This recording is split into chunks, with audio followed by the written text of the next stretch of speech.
Ang pagiging isang sundalo ay isang marangal na propesyon.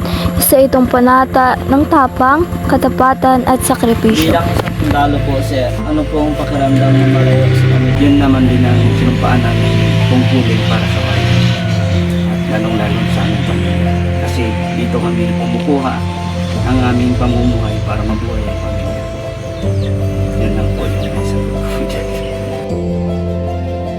Ngunit sa likod ng uniforme at matatag na tindig ng ating magigiting na sundalo ay mayroong nakatagong lungkot at pangungulila.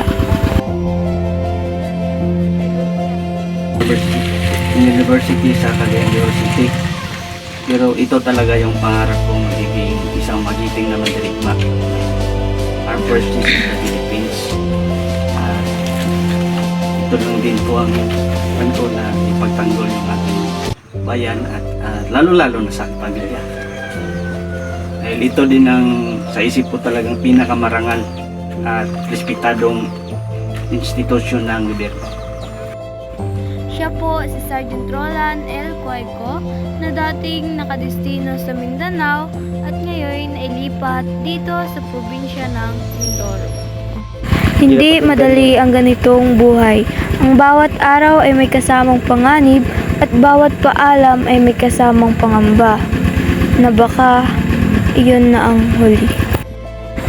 Ang buhay sundalo ay hindi perpekto sapagkat puno ito ng sakripisyo, lungkot at pag-aalala. Ngunit sa puso ng bawat tunay na alagad ng bayan, ang serbisyo ay hindi lamang trabaho. Sa kanila, ito ay isang panata. Kaya, pahalagahan natin ang ating magigiting na sundalo na handang isakripisyo ang kanilang buhay para sa inang bayan at sa ating kapayapaan.